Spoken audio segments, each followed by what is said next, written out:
Questions without notice. Are there questions without notice? The Deputy Leader. Thank you, Mr Speaker. My question is to the Premier. When was the last time the Premier spoke to the Prime Minister about developments in the management of the Murray-Darling Basin? And with your leave and that of the House, I will explain. Leave is sought. Is leave granted? Yes, sir. Leave is granted. The Deputy Leader.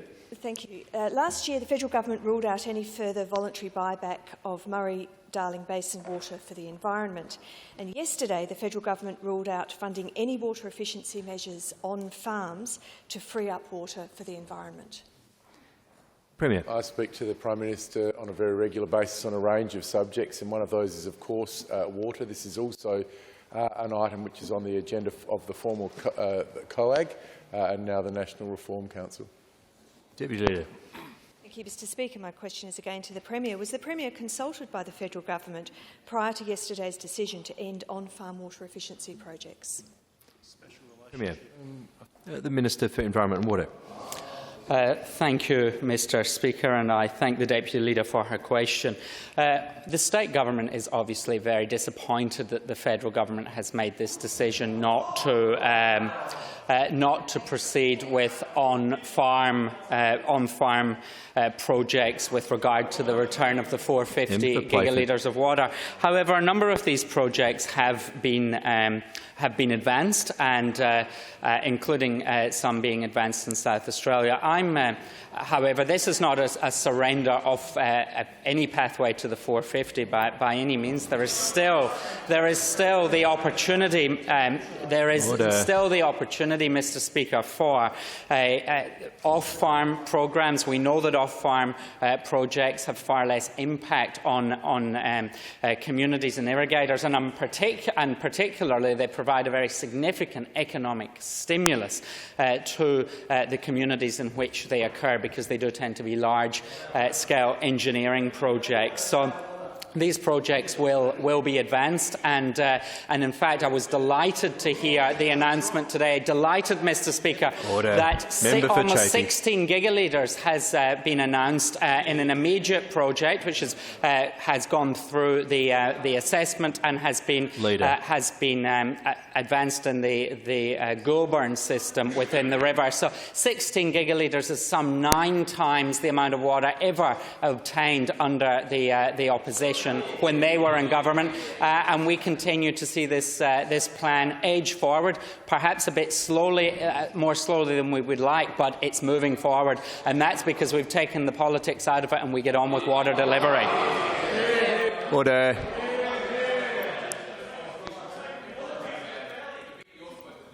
Order. Before I call the Deputy Leader, I call to order the member for Hammond. I call to order the member for Cheltenham. I warn the member for Chaffey. I call to order the member for Playford. I call to order the member for Ramsey. Deputy Leader. Thank you, Mr Speaker. My question is to the Premier. When was the Premier first informed that the federal government had decided to axe on farm water efficiency projects? The Minister for Environment and Water. Mr Speaker, the government has been aware for some weeks that the federal government was considering doing this. I have expressed on a number of occasions that I believe that relinquishing this tool with regard to delivering water from on-farm projects is not ideal. I think as many options as possible is the way to deliver water. However, there is still projects being delivered. They're being assessed as we speak. So if that delivers water and ignores the politics and the slogans and the gestures of the opposition, which deliver no water, by the way, no water, I'm happy to see this plan proceed. Members on my left and members on my right. The Minister, in answering the question, is entitled to be heard in silence. The Minister has concluded his answer. The Deputy Leader seeks to call the Deputy Leader. Thank you, Mr Speaker. My question is again to the Premier. Does the Premier support the federal government's decision to axe the on-farm water efficiency program? The Premier. I think the Minister has made our position abundantly clear. We are disappointed with this decision, and in fact I will be speaking with Sir Angus Houston to express my disappointment with regards to this decision later today. Deputy Leader. Thank you, Mr Speaker. My question is to the Premier. Has the Premier placed the Murray-Darling Basin on the agenda for tomorrow's meeting of National Cabinet? The National Cabinet considers this not on a basis of every single meeting, but it does come onto the agenda, and I'm happy to take a look at the agenda for tomorrow to see whether that is on the meeting. Order. There is a lot. There is a lot on Order. this. I'm Member happy for Lee. to consult. It certainly wasn't on the agenda earlier this week. It may be on the agenda tomorrow, and I'm happy to come back to you with an item for tomorrow's meeting. Order. The member for Chaffey. Before I call the Deputy Leader, I warn the member for Playford. I call to order the member for Garner. I call to order the member for Lee. I call to order the member for West Torrens. The Deputy Leader. Thank you, Mr Speaker. My question is to the Premier. Does the Premier have any advice that the 450 gigalitres due to South Australia by 2024 will not be delivered? Minister for Environment and Water. The State Government is still very much of the view, Mr Speaker, that the plan continues apace. We've always said that there will be we have some concerns about the delivery of the 450 by 2024, but that's no reason just to throw out the plan and stop doing projects. If the reconciliation of the plan might see some of the water come after 2024, we shouldn't just put projects on hold, rip that funding out of regional communities and deny them their jobs. I have been very, very open about the functioning of the Murray-Darling Basin Plan and my opinions around that this plan is a plan that is working, it is delivering water, albeit more slowly than I would like. But I think that the key to getting this plan to work and getting the 450 is to keep all the states at the table and continue to deliver water for the environment. It's water for the environment, the full length of the river that we're after, getting right down to the Murray mouth, the lower lakes and the Coorong. And we are making significant progress towards that. 150 gigalitres of projects in assessment. I just was able to announce moments ago a project of over 15 gigalitres of water signed off and moving towards definite delivery, and that's so much more than the less than 2 gigalitres that the mob opposite delivered from South Australia. Order. Member for Playford. The Deputy Leader. Thank you, Mr Speaker. My question is to the Premier. Order. What is the likely impact on South Australia's economy and environment if the 450 gigalitres does not arrive by 2024?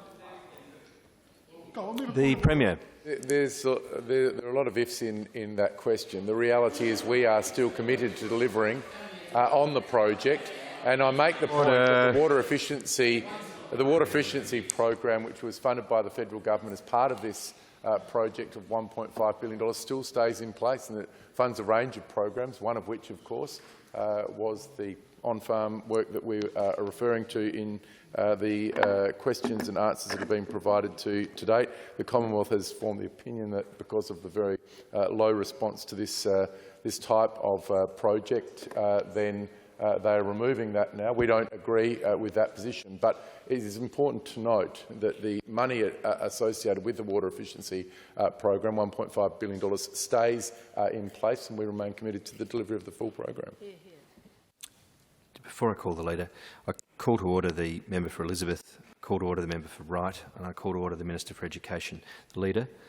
Thank you, Mr Speaker. My question is to the Premier. Given the Premier is disappointed at the Morrison government's decision to stop the on-farm water efficiency program, what is the Premier going to do about it?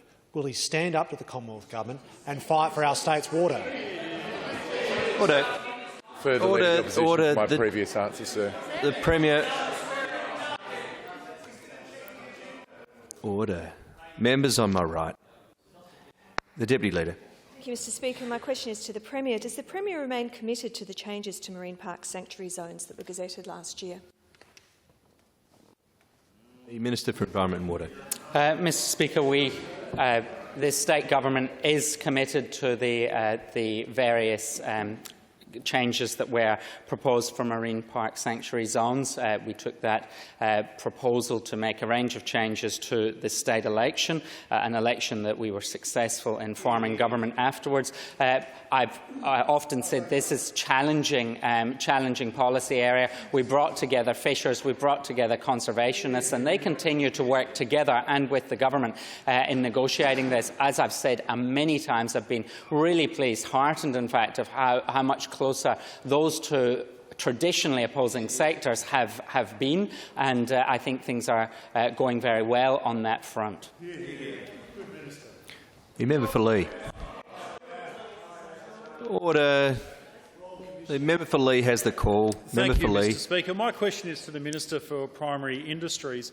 Why is it that the fruit fly outbreak is spiralling out of control under his watch? Order. The Minister for Energy and Mining. Point of order 97. Point of I know order. the Minister will answer this question very directly and capably, but I cannot help but point out how much argument is in that question, sir. Well, the Deputy Premier will cease interjecting. I have the point of order. I'll give the Minister for Primary Industries and Regional Development an opportunity to answer the question, noting that it does appear to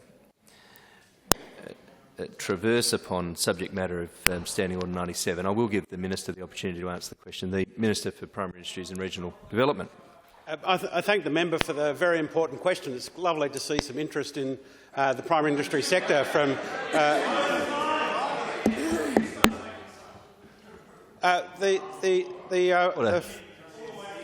the horticulture. The Minister has the call. The horticulture industry is a very important industry to this state. A $1.3 billion industry with 37,500 people employed in that industry. And taking a hard line on fruit fly is very important to us, and making sure that we get on top of these outbreaks. There have been a significant number of outbreaks in Adelaide over the last 12 months. We've seen those outbreaks to continue, and we've decided that we needed to certainly lift the level of interaction with those outbreaks. Only a week or so ago, where we announced that we were going in to strip fruit off trees to remove the possibility in those areas, particularly of Stepney and Prospect, where we're seeing continued activity with larvae being found in trees, to try and remove those fruit from that opportunity to break the life cycle in there. This is above normal activities very much in the fruit fly response.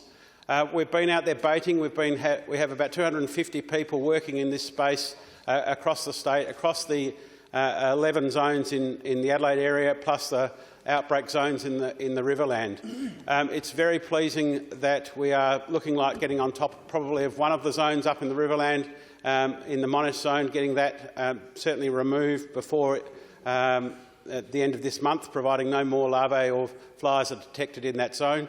So very pleasing that that area is going according to plan. But unfortunately, this year seems to have been a problem right across the southern parts of Australia. So we're seeing significant increases in fruit fly numbers in Victoria. We've had outbreaks in WA and we've had outbreaks here. The seasonal conditions, particularly here in South Australia, have been very favourable to fruit fly. We've seen the increased activity. It's not been too hot for them, it's not been too cold for them. It's just been that perfect Goldilocks weather that's allowed their life cycle to actually continue. But we are working and we are doing everything we can. Member for Light. We very much thank the public of South Australia, the public here in Adelaide, for everything they've done in assisting us. They've been very generous in allowing us to go and pick their trees clear in those Stepney and Prospect areas. We continue to thank them very much for their support, doing the right thing, understanding that it's very important that we have their help. The movement of outbreaks within the city, it's very clear the distance these outbreaks have moved over the time. It has been the movement of fruit by people, not by the flies flying themselves. They don't have the ability to fly that far. So it's very much those fruit have been moved. So we need to encourage the people, and have to make them understand the need to make sure that those fruit don't move across those regions and limit the outbreaks going forward. So PIRSA have a wonderful presence out there in their orange overalls, and I thank them for all the wonderful work they're doing and they continue to do in this space, and thank them for the efforts they're doing in getting this under control. Unfortunately, we now be in an outbreak zone in the Adelaide region right through till the 4th of December at the earliest, due to overwintering, and the life cycle of the flies doesn't allow eradication during the wintering period. But we will continue to be out there baiting and out there trapping, making sure we're getting those outbreaks under control. The member for Florey with a supplementary question. To the Minister about fruit fly outbreaks. Can he confirm that the outbreak zone in Paraka is now being extended to December? Is that what you're saying?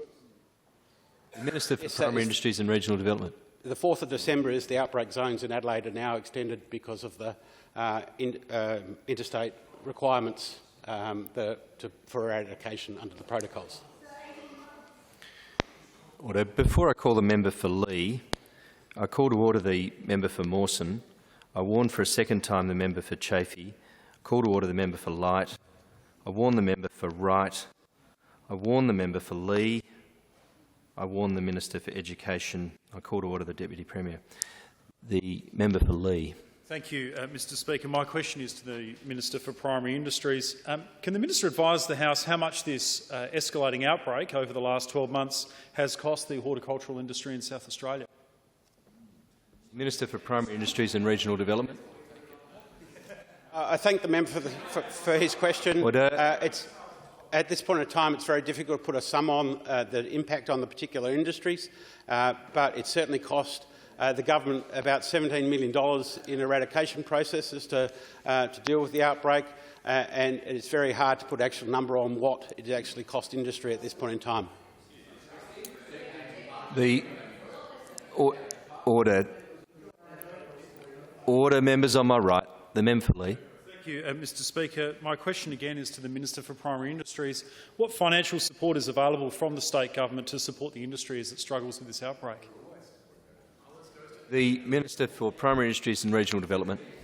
As I just stated, the government has invested $17 million in the eradication of order. The Minister will resume his seat. The Minister will resume his seat. Outbreak. The Minister will resume his seat.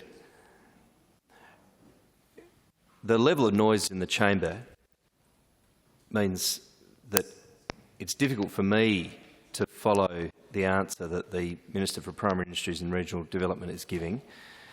I'm keenly interested to listen to that answer, and the Minister is entitled to be heard in silence. Interjections across the floor, on my right and my left, will cease. The Minister has the call. Has the Minister concluded his answer? The Minister's concluded his answer. The member for Lee. Thank you, Mr Speaker. My question is to the Minister for Primary Industries. How many times has the statewide Fruit Fly Committee met over the past 18 months to deal with the fruit fly outbreaks? The Minister for Primary Industries and Regional Development.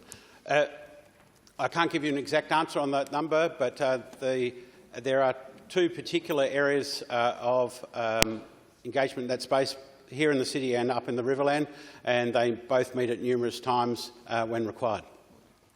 The member for Lee. A supplementary, Mr Speaker. Can the Minister confirm that the statewide Fruit Fly Committee has not met over the last 18 months? The Minister for Primary Industries and Regional Development. Order. The member for Lee. Thank you, Mr Speaker. My question again is to the Minister for Primary Industries. How many detections of fruit fly has his department found in Adelaide supermarkets over the last 18 months? The Minister for Primary Industries and Regional Development. I thank the member for the question. I can certainly give you a breakdown, whether it's accurate right out to the 18 months, but certainly in the last fortnight or so there have been, I believe, 7 detections of fruit that's come in from Victoria, which led me to write to my counterpart in Victoria. Prior to that, there were several outbreaks in late January and one prior to Christmas, and I believe there were detections in supermarkets, and I believe there were also a couple in that late second half. Traditionally, we have 3 or 4 per year. The significant change has been the last 2 weeks where we've had that extra 7 from Victoria. The member for Lee. Thank you, Mr Speaker. My question is to the Minister for Primary Industries. Can the minister confirm to the House whether he has attended a meeting of the statewide Fruit Fly Committee over the last 18 months? The Minister for Primary Industries and Regional Development. I had a meeting with the Fruit Fly Committee up in the Riverland a month or so ago. Order. The member for Lee. Supplementary. Can the minister advise the House whether that meeting in the Riverland was with the Riverland Fruit Fly Committee and not the statewide Fruit Fly Committee? The Minister for Primary Industries and Regional Development. Order. Order. The member for Lee. Thank you, Mr Speaker. My question is to the Minister for Primary Industries. Can the minister advise the House whether any fruit fly restrictions which have been imposed on produce growers in South Australia have been lifted at any stage over the last 18 months? The Minister for Primary Industries and Regional Development. I thank the member for his question. The protocols that exist are there to manage the outbreaks, to get eradication accredited by our trading partners. We follow those protocols. Unfortunately, we have not, at this point in time, had one of these outbreaks that's reached the required protocols to have those eradications, the removal of the declaration on those particular zones. But as I stated previously, the Monarto outbreak is very close.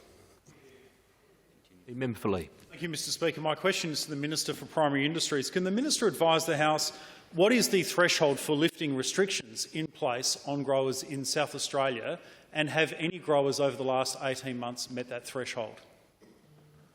The Minister for Primary Industries and Regional Development. As I said in my previous answer, it's very much about following the protocols. The protocols are very clear, have been in existence for many years, agreed by the states and the industry right across the country and the federal government as well.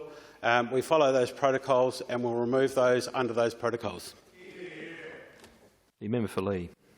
Supplementary, Mr Speaker. Can the minister detail to the House what those thresholds are to remove those restrictions on growers? Order. Order. Order. The member for Lee. The minister resume his seat. The order. Order. Minister resume his seat. Order. The Deputy Premier.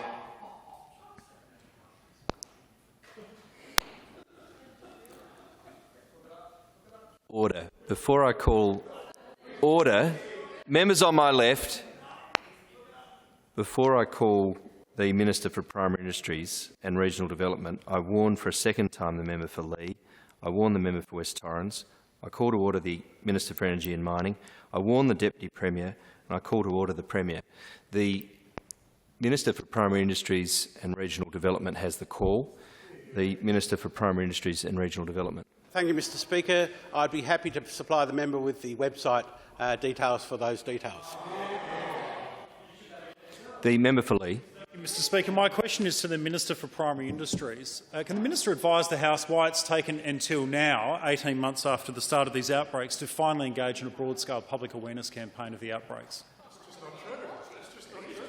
Order. Order. The Minister for Primary Industries and Regional Development. That is certainly, I would dispute that enormously, that we have been constantly out there educating the population about these outbreaks and the requirements.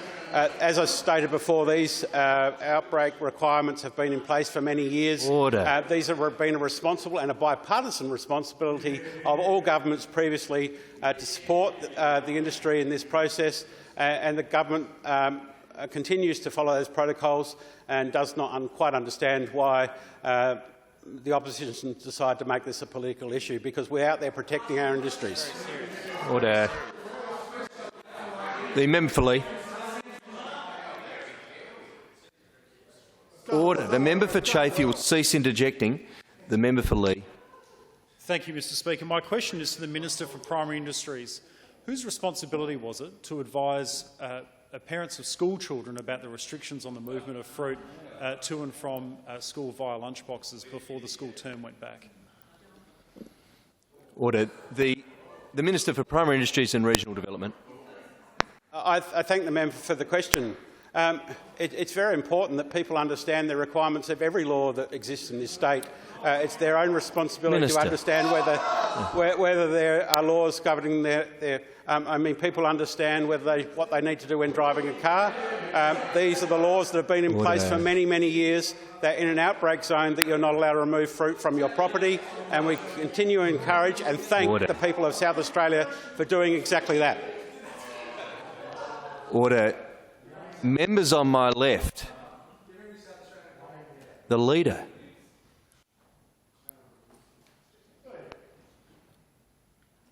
Member for Lee. Thank you, Mr Speaker. My question is to the Minister for Primary Industries. What arrangements did he put in place to advise parents of school children about the changed arrangements about fruit in lunchboxes before the start of the school term?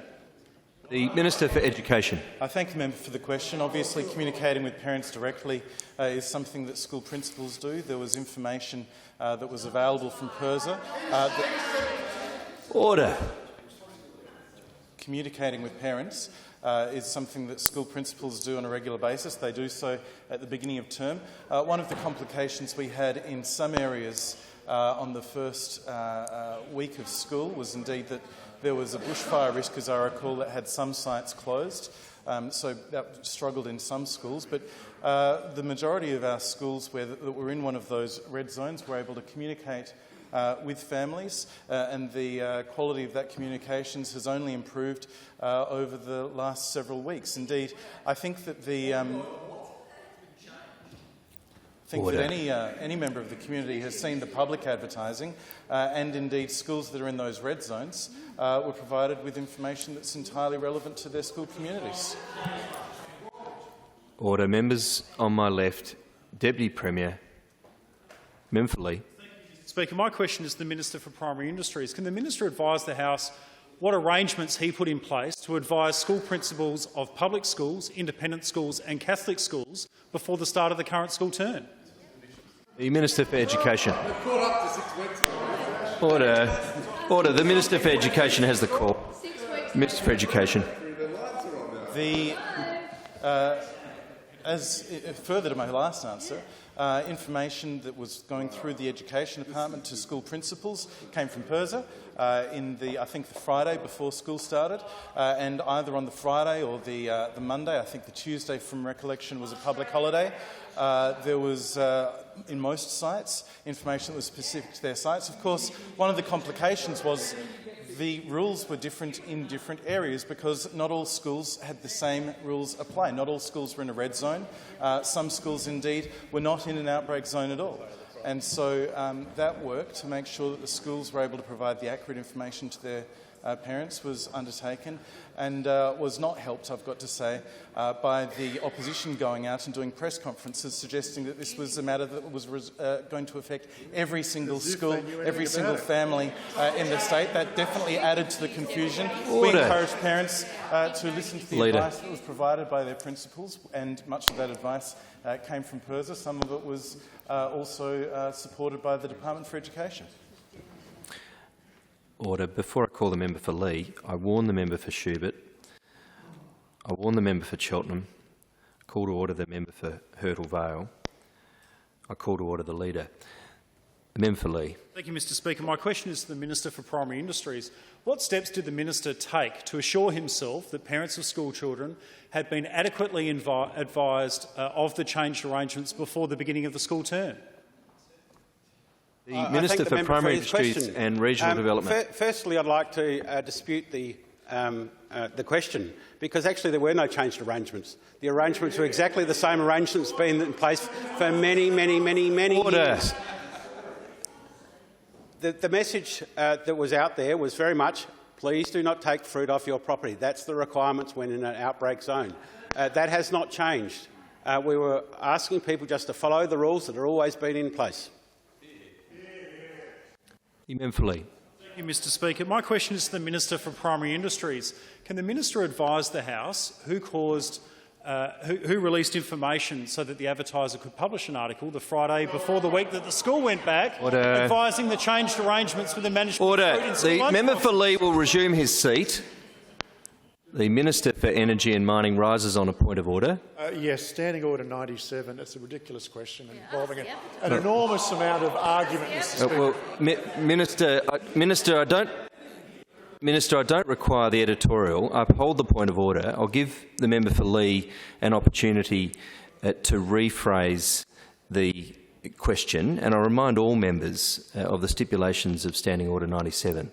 Does the member for Lee seek the call? Thank you, Mr Speaker. Member for Lee. My question is to the Minister for Primary Industries.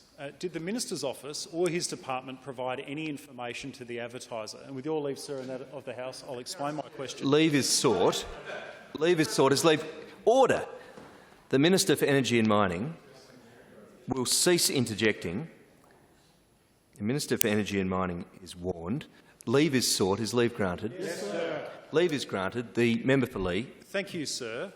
The Friday before school was due to return across the state, an article appeared in the Adelaide Advertiser quoting sources from the Primary Industries Department about changed arrangements for the transport of fruit across the state, in particular drawing attention to changed arrangements for school lunchboxes.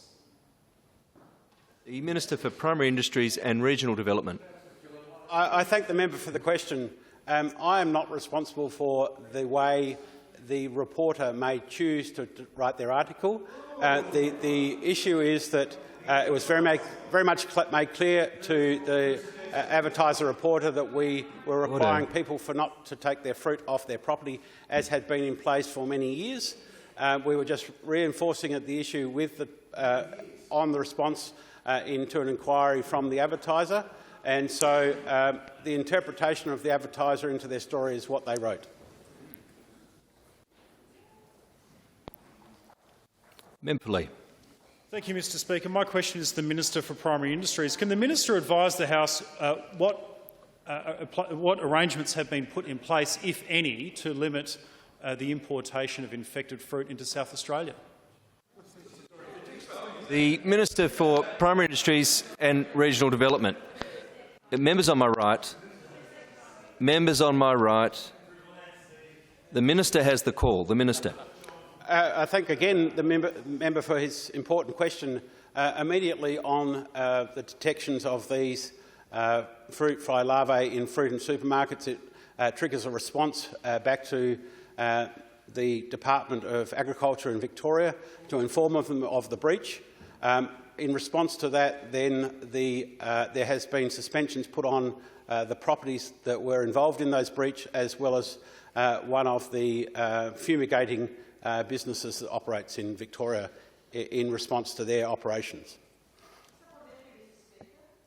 The member for Flory with a supplementary question. Can the Minister confirm or let the House know how many boxes of fruit from each pallet or consignment are open for inspection before delivery to supermarkets? The Minister for Primary Industries and Regional Development. I will need to make some inquiries in relation to that question to find exactly the detail around the protocols involved in inspections. In the cases that we have had from Victoria, they operate under an agreed program that's certified by the Victorian Government, and we'll need to continue to understand what has happened in that whether there's been a breakdown in protocols or whether there's been a change in circumstance that makes it inappropriate for those fruit to come over. We've asked the Victorian Government and Department to investigate from there, and we'll continue to investigate from our end. Member for Lee. Thank you, Mr Speaker. My question is to the Minister for Primary Industries. Can the Minister advise the House whether he saw the article in the Advertiser referred to in his previous answer? The Minister for... Does the Minister for Primary Industries and Regional Development. The Minister has the call. Yes. Member for Lee. Entry to the Minister for Primary Industries.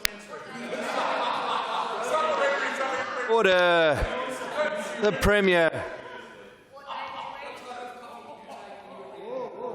Order. Members on my right. The member for Lee has the call. Member for West Torrens.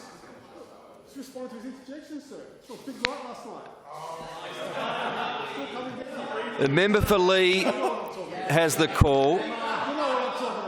Order. Order. Order. Interjections across the floor will cease. The member for West Torrens is warned for a second time.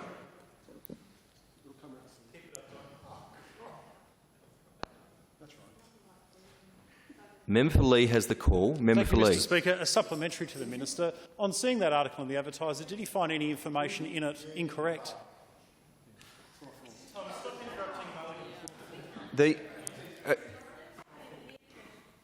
I was unable to hear the question. Could the member for Lee repeat the question for my benefit? The member for Lee. Thank you, sir. My supplementary question, the Minister for Primary Industries, was on seeing that article in the Advertiser, did he find any information in it incorrect? The Minister for Primary Industries and Regional Development. I thank the member for the question. I'm not responsible for what the Advertiser writes in their articles, and I'm not sure what in particular the member thinks that I may have not seen in the article.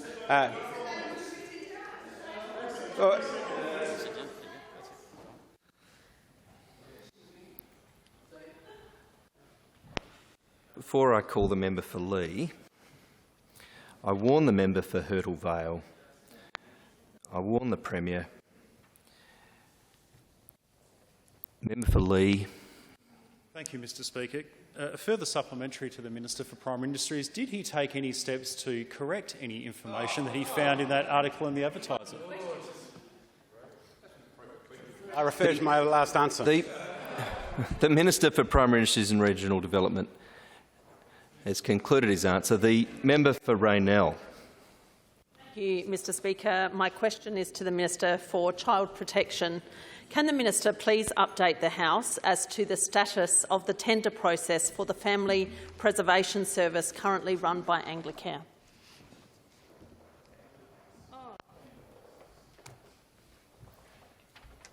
The Minister for Child Protection. Thank you, Mr. Speaker. Are you talking about the Intensive Family Support Services, or could I have clarification, please? Order.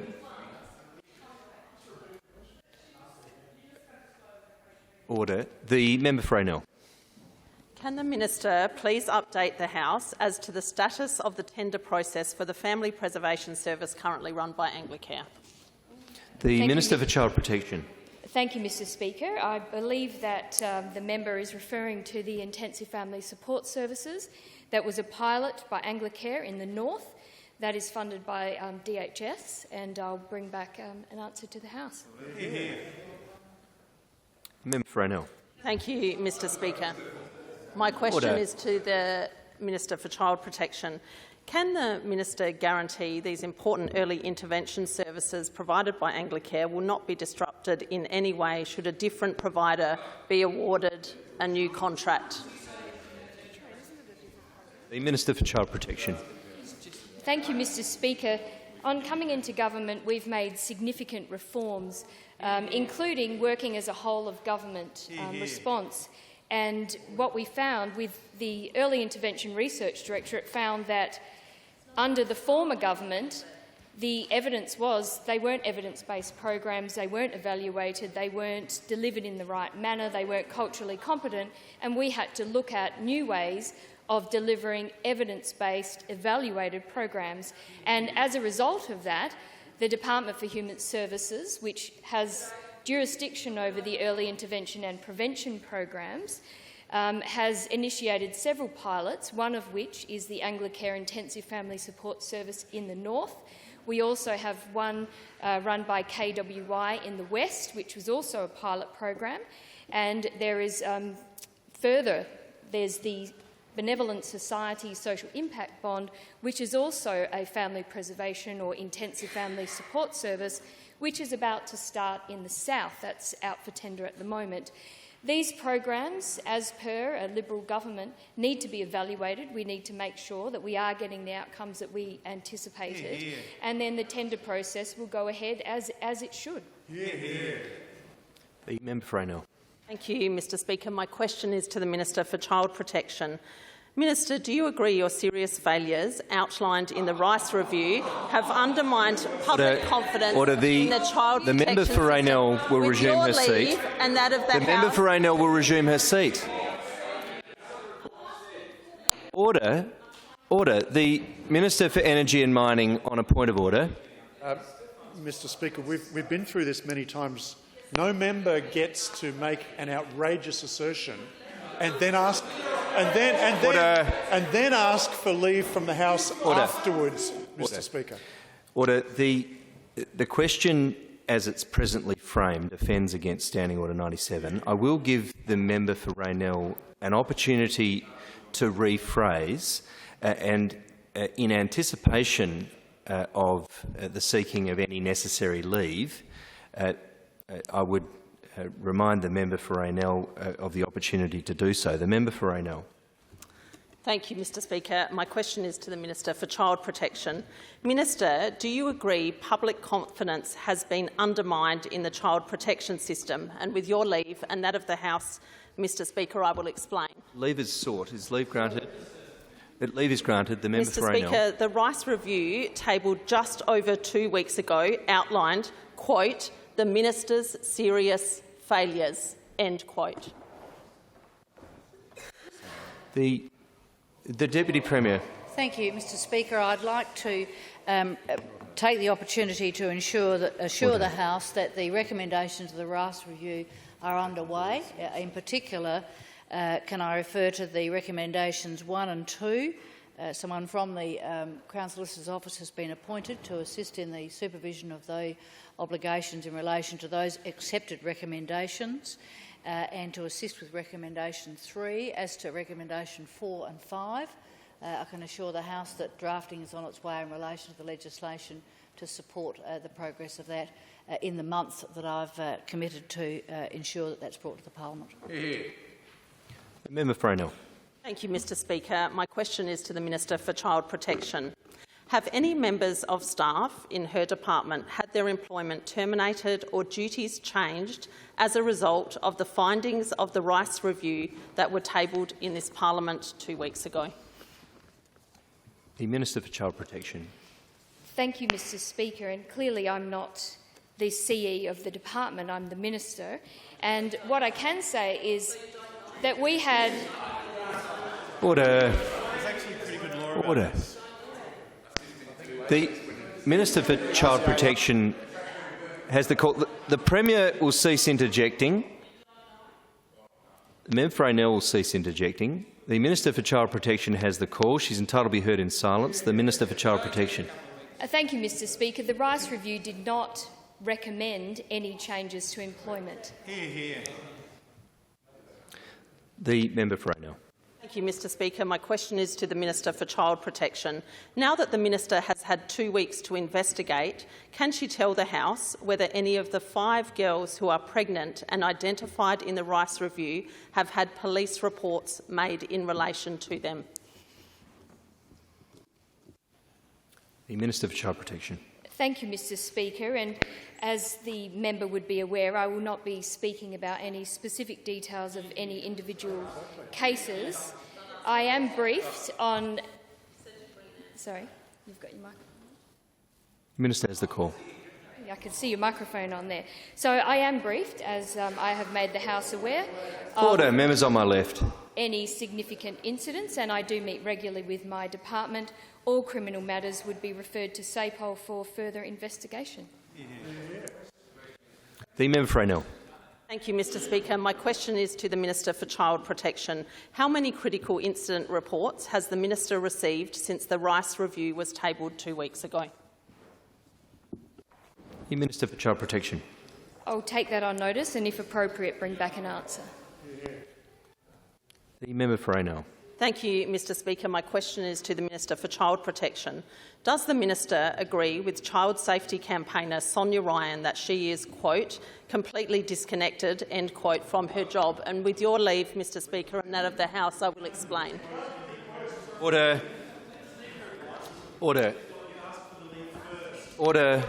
Leave is sought. Is leave granted? Thank you. Leave is granted. The member for Mr Raynell. Speaker. A report in the Advertiser on 20 February quoted Ms Ryan in relation to Paul Rice's investigation into her office that, quote, if there was sincerity and genuine care, Minister Sanderson would make it her absolute priority to know the details of every single child under her care. I believe Minister Sanderson is completely disconnected from her job, end quote. The Minister for Child Protection. Thank you, Mr Speaker, and of course I reject the ridiculous assumption. As people would know in this House, I've gone to great lengths to visit as many children in residential care as possible, and in fact the member for Badco went to great lengths to try and intimidate me out of doing that and questioned it and made wild accusations. Order. Members on my right. Members on my left. Order. Order. Order. The Minister for Child Protection has the call. The Minister for Child Protection. Thank you, Mr Speaker. I've had meals with children in their homes. I've visited them at their kinship days, at their swimming centre days, at Christmas celebrations, at carer events. I have made every possible attempt to meet these young people. In fact, Mr Speaker, even during COVID, I met with them online on Teams. I've cooked with them. I've done activities with these children. I have gone out of my way to make sure I could see where they live. I could see what they eat. I could find out what activities. I'm the first minister to do this, I might say, and many of them had never met a minister before. So I have absolutely, I think every AFS house has a tree that I've helped the children plant. I've had meals at every single Service to Youth Council home that they have. I've visited Junction homes. I've visited DCP homes all around the state. I've been even to Ceduna, to Port Lincoln. I've been everywhere to visit these children, and I'm continuing to do so. I also visit them at their schools. I go and visit their principals to find out how they're going. I have their attendance records for the first time, something no other minister has, a record of every school they're at, their attendance records. I'm visiting schools to find different education techniques that suit the children, because under Labor there was a low expectation. Under the Labor government, all of the guardianship children were exempt from NAPLAN. I want them to be included in NAPLAN because they are worthy and they are good enough. And we have had more children finish Year 11 and 12 under this government than ever before, and it continues to go up. So don't you lecture me about my Order.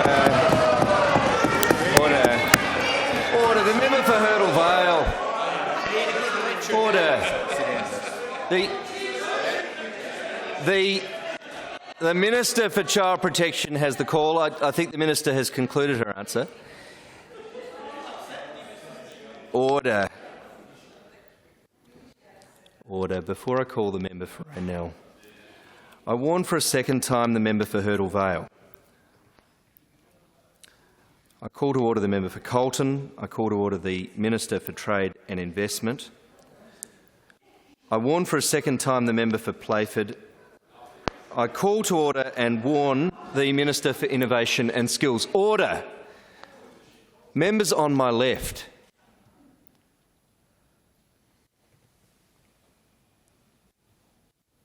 Is there a member who seeks the call? The member for Raynell. Thank you, Mr Speaker. My question is to the Minister for Child Protection. In relation to the 13-year-old victim of Philip Edwin McIntosh, referred to as C2 in the Rice Review, was there an agency or police investigation into the girl's pregnancy which occurred prior to her abuse by McIntosh? The Minister for Child Protection. Mr Speaker, the member is well aware that I won't be discussing individual cases. There This is a vulnerable teenager who, every time you raise this, is traumatised further. I will not be discussing it further. Order. The member for Raynell. Was anyone charged over the incident? The Minister for Child Protection. I refer to my previous answer. The member for Elizabeth. Thank you, sir. My question is to the Minister for Emergency Services. Why was the member for King allowed to host a crime forum at the Salisbury Command Fire Station, yet Education Station for... Order. Order. Members on my right. Order. Members. Would you like me to say? Members on my right and members on my left are reminded that the questioner is entitled to be heard in silence. The member for Elizabeth has the call. I'm listening carefully to the member for Elizabeth's question. The member for Elizabeth. Thank you, sir. I value your protection. Why was the member for King allowed to host a crime forum at the Salisbury Fire Station, yet educational station tours for schools and kindergarten groups have ceased due to COVID-19? And with your leave and that of the House, I'll explain, sir. Leave is sought. Is leave granted? Yes. Leave is granted. The member for Elizabeth. The MFS website states that due to the ongoing COVID-19 situation, educational station tours have ceased. The website goes on to say this difficult decision has been made to ensure the ongoing safety of the community and our emergency service personnel. The Minister for Police, Emergency Services and Correctional Services.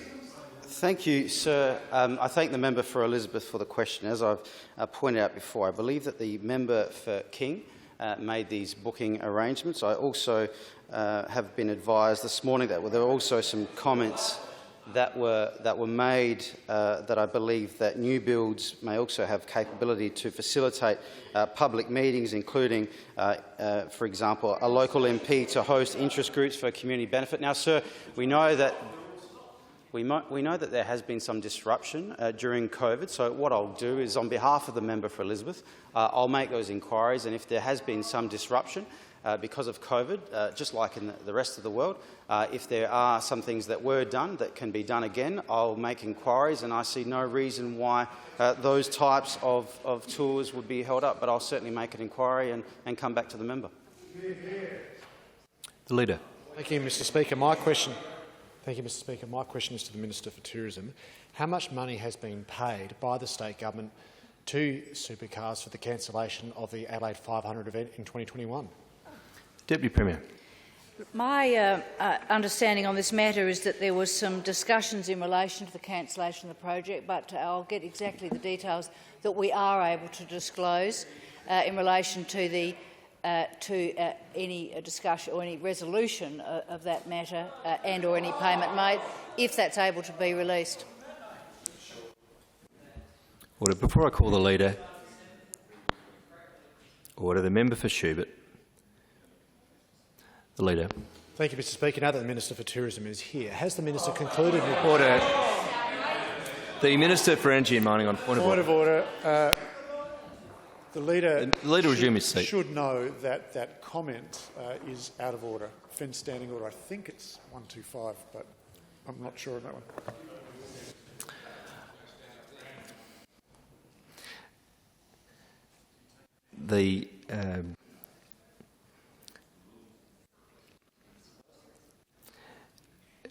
I uphold the point of order. It's not standing order 125. I might come back to the House with the standing order number. The leader has the call, and the Leader might confine himself to asking a question within the scope of Standing Order 97. Thank you, Mr Speaker. My question is to the Minister for Tourism. Has the Minister concluded negotiations with Supercars regarding a compensation payment for the 2021 event that has been cancelled by the Premier? The Premier. My understanding. The Leader. Thank you, Mr Speaker. My question is to the Minister for Tourism. When will the Minister be able to announce one single event that is new as developed by his replacement committee regarding the Adelaide 500 cancellation? They continue to work on that program, and I look forward to updating people. We're very pleased, of course, recently to have a new WTA event in South Australia, which was previously unscheduled. So that was good. We're looking forward to an Illuminate Adelaide, which will occur in the middle of the year. The Leader.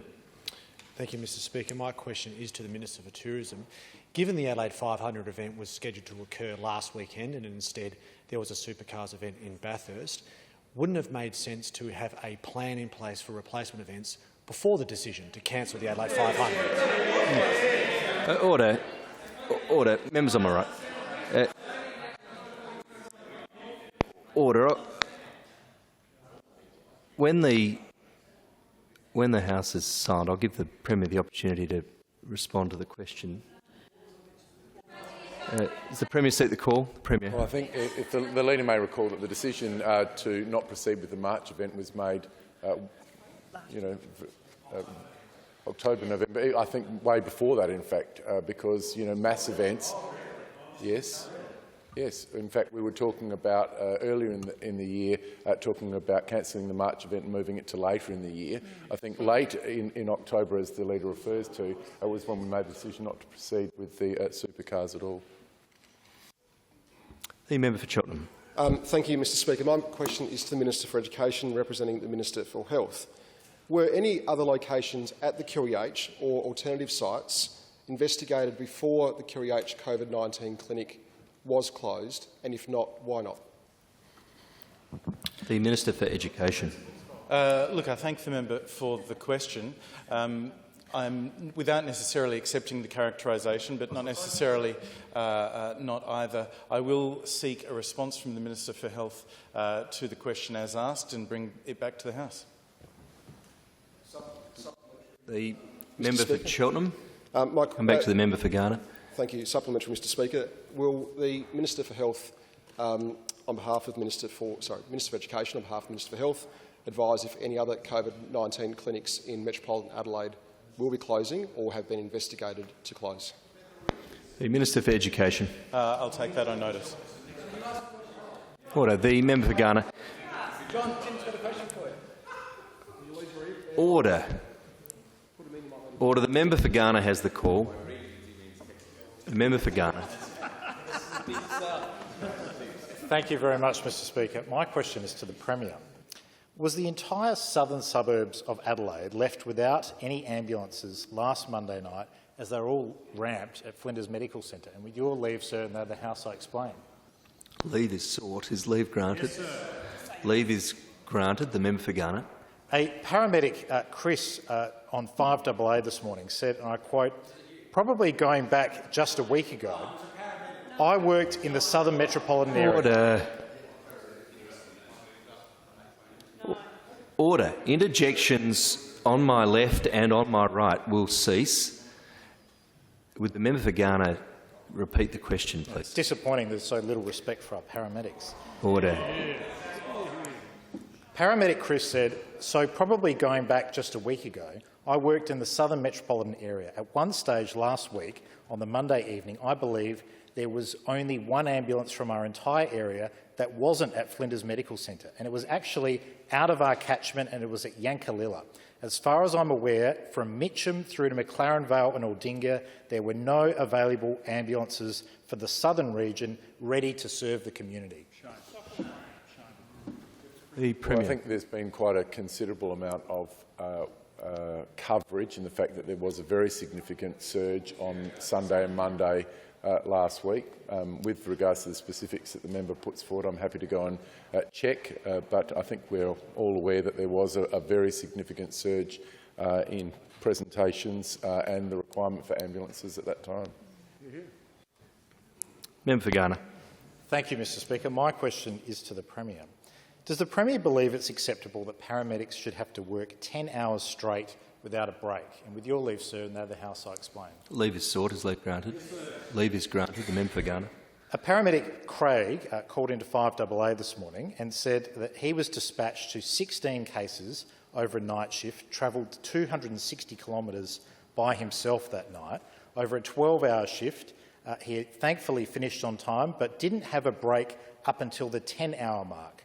And according to him, so post all this driving, you've got to obviously make those decisions that a lot of the guys were talking about with your brain power to actually handle these cases to the best of your ability, and literally you've got other people's lives in your hands.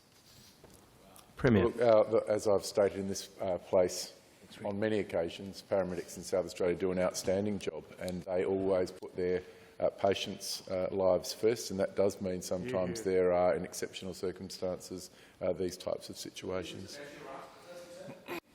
The member for Ghana. Supplementary. Well, what is the government doing to ensure that ambulance paramedics are not put under this sort of pressure of having 10-hour shifts without breaks?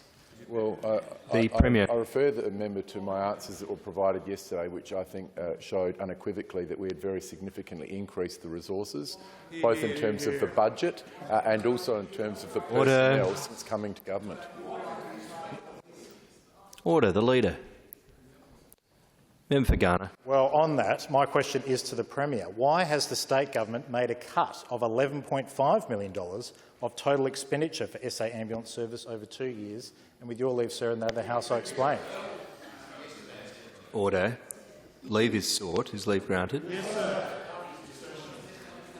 Leave is granted. The member for Ghana. Yesterday, in question time, the Premier pointed to total expenditure figures for SA Ambulance Service.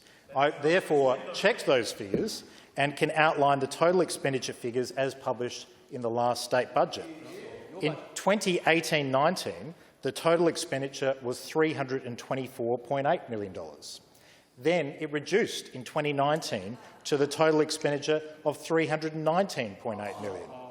And now in the latest state budget, there's a further reduction in proposed total expenditure down to $313.3 million.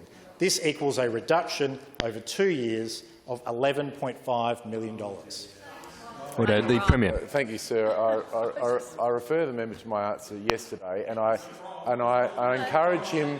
him to reflect on the difference between an actual and a budget. He seems to be getting the two quite confused. Yeah, very. The member for Mount Gambier. Thank you, Mr Speaker. My question is to the Minister for the Environment. Can the Minister inform the House of the Premier's Climate Change Council winners, in particular the top award winner Tom Linnell from my electorate and Stephen Telford? The Minister for Environment and Water. Mr Speaker, I thank the member for his question, and he raises a very valuable programme which the state government is pleased to be able to run through the Premier's Climate Change Council. And this is a series of leadership awards which recognise people in community, organisations in community, and government and individuals who are going above and beyond with regard to leadership in the area of climate change policy and programmes. We know that South Australia has really a world-leading agenda around climate change action, both in the mitigation and in the adaptation areas. And so it was great last week to be able to come together with the Premier's Climate Change Council, very ably chaired by Martin Hazy, to be able to celebrate the nominees from these various groups, from community, from government and in the individual category. And it's great that there were two notable winners in the South East. And firstly, it's worth mentioning Roundwood Solutions, a family-owned business based in the South East. I'm sure not only would the member from Mount Gambier be aware of this organisation, but also the member from MacKillop. They're Australia's largest supplier of round posts, and really have undergone a transformation in recent times through their production process, leading to innovations in the way that they manufacture these posts, which have seen them move towards carbon neutrality and working towards being more and more climate smart. The product produced by Roundwood Solutions is certified as environmentally friendly, not always the case with these posts, which can be a particular challenge to deal with during bushfires. They're responsibly sourced, they last longer, and they don't contain any heavy metals and contaminants. They are much better to deal with an adapting climate, and they're more insect, weather and fire resistant than other products. So big congratulations to Roundwood Solutions. But it's also worth celebrating and mentioning in Parliament today the work of Tom Linnell, who was not only the community category winner, but he was also the overall winner of the Climate Leadership Awards. Tom is a passionate and committed sustainability and climate change educator based on one of the state's largest schools, Tennyson Woods College in Mount Gambier. His vision is to empower students to be the change that they want to see in the world, and he has been working very closely with his students right across the school to see the school be off the grid by 2030 and reach a target of zero waste by 2025. This is really pushing the boundaries when it comes to the running of a school. Schools can have particular challenges around waste management and obviously carbon neutrality as well. And to see this school come off the grid and be zero waste by 2025 is really impressive. When it comes to climate change, taking the message to future generations, giving students the knowledge and understanding to be able to cope with the changing climate, but also to develop those skills around innovation, particularly in the STEM subjects, to come up with solutions is so important. So huge congratulations to Tom Linnell from Tennyson Woods College in Mount Gambier for the leadership that he's showing. It really is remarkable. The member for Waite. Thank you very much, sir. My question is also to the Minister for the Environment and Water. Can the Minister please provide an update to the House on the Belair National Park Master Plan and future use of the old golf course site and country club? The Minister for Environment and Water. Thank you, Mr. Speaker. I particularly thank the member for Waite for this question. This is an issue that I know both he and the community communities that he represents are particularly passionate about. Belair National Park, South Australia's oldest national park. It was actually brought into the protective reserve system in 1891. So it is celebrating its 130th anniversary this year. It's a great environmental and recreational resource in the foothills around Belair, Glenalta and Hawthorne Dean, reaching up into the Upper Sturt area, and is a site that this government is very excited to be investing in. We do know there has been a challenge there in recent years. The old country club and golf course, which had been located in a fairly strategic site within the park, not only creating a buffer zone of open space between the area of suburbia and the national park, but also providing a once thriving business within that community. Unfortunately, in early 2018, that business went bankrupt, and the site, including the country club, was surrendered to the state government. And since then, we have found it difficult to find a tenant to take over that site. There's no doubt about that. We've made repeated efforts to get other businesses interested. The site has been listed as for tender for some time, looking for an alternative business or businesses to go in there to activate it and to use either the old country club facilities or to find a purpose for the golf course site. Unfortunately, we haven't been able to find anyone to take on the country club premises. We've had a few ideas emerge for the broader open space that forms that buffer zone. It's been great to work with Escapegoat, a mountain biking company that are hiring out bikes and teaching mountain biking skills and the like. They've been working with us on the trail network in there. So it's great to see that little business go onto the site there and get up and running. There's also a proposal out for consultation at the moment as part of the master plan to see Sturt Lions Soccer Club go up on there. Now, this is potentially a more controversial approach, and we're certainly out to community consultation for that at the moment. It's a tricky balance balancing act here, because we want to keep that golf course as much open space as possible, because it gives the suburbs of Hawthorne, Dean and Glenalta that sense of security in terms of bushfire protection, and it is a uniquely large buffer zone for any national park that we've got that comes up towards suburbia. However, with combining that buffer zone with a useful use, we're also looking at other recreational options, and one of these is soccer, and we'll work through that with the community. Absolutely, there's nothing set in stone. Community have perhaps rightly raised some concerns, and the member for Waite have about the size of that proposed activity, and we'll work through that. In terms of getting the community involved, there's a Your Say consultation which will be open until the 4th of May. We're not rushing this process, but there's also going to be a second community engagement session held on the 20th of March from 1 p.m. to 3 p.m. at Belair National Park to continue to get the community's views, to feed them into the master planning process, so that we get the planning and the future use of one of South Australia's premier national parks right for the local community, for conservation and for the wider state. Member for Frome.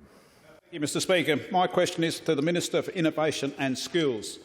Can the Minister advise the House the process and direction that will be undertaken with the government's skills training system through the South Australian Skills Commission and Industrial Skills Council? With your leave that in the House, sir, I'll explain further. Leave is sought. Is leave granted? With the Minister's leave is granted. The member for Frome. Thank you. With the Minister's media statement released today, the Minister has stated, and I quote, "It is critical that the skills training we provide meets the needs of the businesses and industries that underpin the South Australian economy and the jobs they create." My question further is, will TAFE facilities or campuses, in particular regional TAFE campuses and staff, be an integral participation in this process?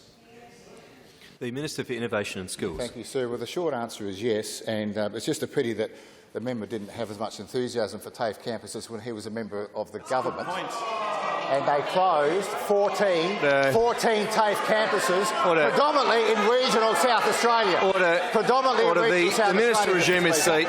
The Minister resume his seat. 600. The Minister will resume his seat. TAFE staff.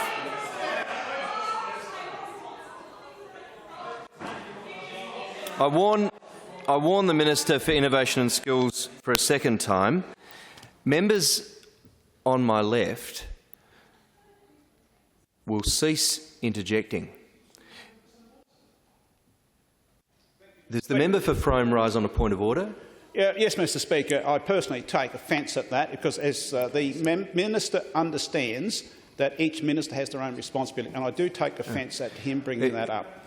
Order. Order. Member for Frome, no explanation is required. The member for Frome takes offence at the remark of the Minister for Innovation and Skills. I asked the Minister for Innovation and Skills in the circumstances to withdraw. Would the member clarify what he takes offence to, sir? Order. Order. Member for Lee. The Minister. Order. Order. Should the member for Frome elect to repeat or further particularise, I'll give him an opportunity to do so. Look, the member for Frome. Sorry?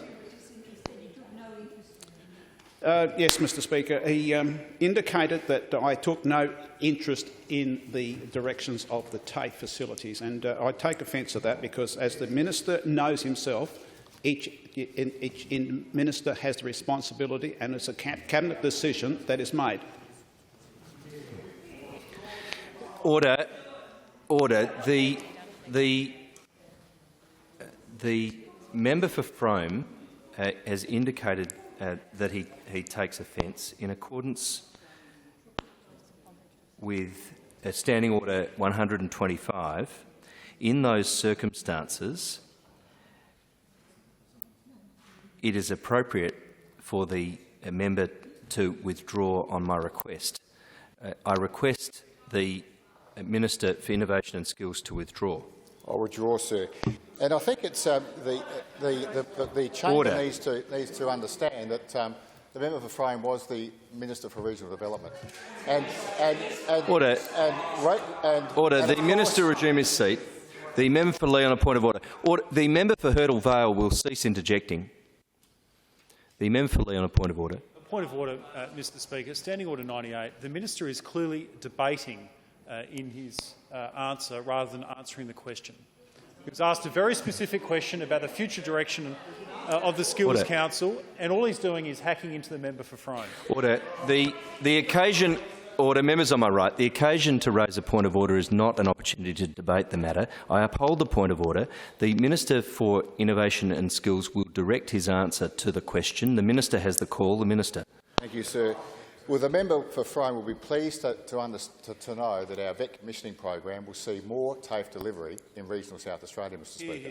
More TAFE delivery in regional South Australia, and we need to look at where we started with TAFE when we came to office, Mr. Speaker. 16 random audits failed by ASQA. We saw TAFE that was decimated with the closure of 14 TAFE campuses around the state, Mr. Speaker. We saw 600 staff on voluntary separation packages, Mr. Speaker, since 2014. And remember that we also saw at the same time, Mr. Speaker, we saw an end of non-government providers having access to the subsidised training list, Mr. Speaker. So we established industry skills councils, Mr. Speaker, industry skills councils, and we have rural representation on those industry skills councils, Mr. Speaker, over 8 sector areas, who guide the government through the new Skills Commission as to where the skills shortages are and what the barriers are to taking on apprentices and trainees, Mr. Speaker. And in the 2.5 years or so since we launched our Skilling South Australia program, Mr. Speaker, we have seen some tremendous results. 33,000 commencements, apprentices and trainees under the national partnership, Mr. Speaker, in that period. We've seen an increase, Mr. Speaker, from March to March of 11.9%, Mr. Speaker. We saw an increase finishing the financial year to June of a 2.1% increase in commencements, and nationally we saw reductions, Mr. Speaker. And so the member has every right to be excited about what's happening in regional South Australia with TAFE, because they are part of the plan for returning skills training to regional South Australia. The member for Fleury. My question is to the Minister for Education. What activity is being undertaken by your department in schools throughout the state for this year's commemoration of International Women's Day on Monday, March the 8th? The Minister for Education. Thank you, sir. I'm very pleased to have this question from the member for Fleury, and I know that she, and indeed all members of the House, are very much looking forward to International Women's Day coming on Monday, the 8th of March. Indeed, right across South Australia we have 700 schools, 500 government schools and 200 non-government schools. Many of those schools, indeed most of those schools I'd suggest, are looking to mark the occasion. Obviously Monday is a public holiday, so some of them are doing so today, some tomorrow, some on Tuesday. Today, just this morning, I was indeed at St Peter's Girls' School, where they were hosting a forum for schools right across the eastern suburbs. Indeed, there were Year 6 and Year 7 students from, I think, pretty much every public school in the region, from Norwood Primary School, from Burnside Primary School, from Marriotteville Primary School, from about 6 or 7 public schools in the region, who were able to participate in an outstanding Girls in STEM, Girls in Tech Expo, which was put on by St Peter's Girls' School at their own initiative, and I commend them for doing so. I commend Monique Green, indeed, who has put that program together, and indeed hundreds of girls from all of those schools across the region were able to participate, engage with business leaders, engage with senior women in tech industries across South Australia, giving them inspiration into their own futures, the opportunity to participate in the very exciting steps forward in South Australia that we are taking in the tech industry, space, cyber and defence. All of those girls and young women are going to have those opportunities. Now, I'm really excited, and I know that the member for Flory is equally excited about a particular development, and I commend to all members a book, Muriel Matters, That Daring Australian Girl, which I believe the member for Flory is probably very familiar with as a proud founder of the Muriel Matters Society. And I thank the Muriel Matters Society for producing this book in the first place. I'm pleased to see the member for Flory has her copy too. Every single school in South Australia is receiving one of these books. I've written to all of the principals of all 700 schools this week so that they can add this outstanding piece of work to their school libraries to commemorate International Women's Day 2021. I commend all members to read the book. I'm sure that the member for Flory will be happy to sell you a copy on behalf of the Muriel Matters Society. It outlines, of course, that daring Australian girl who went to England and made such an extraordinary impact on the suffragist movement in England. Indeed, we commemorate her work through the the loan with an indefinite end date of the grill that she was chained to in our Centre Hall in this Parliament. And indeed, all of our schools around South Australia will be encouraged to know her story, as indeed English school students who attend the education program at Westminster are able to when they go through the education program in the Westminster Parliament and they see the video, they hear the Australian accent of the suffragist leader and they ask questions and they're told about Muriel's story. We're doing work in the Education Department to ensure that as we're delivering lesson plans and scope and sequence documents through the Department for Education that are now being made available for schools in the high school HASS, or Humanities and Social Sciences program, that Muriel's story is told as part of that, so all students across South Australia are indeed made aware of that. And indeed, I'm really pleased, sir, on your initiative as the Speaker of the House, that the Education Department will work with you, sir, as the Speaker, on a Muriel Matters Award that will be made available to schools across South Australia to particularly encourage girls and young women to be the leaders as to celebrate the International Women's Day theme, as we're describing it in the Education Department, shining a light on our future leaders.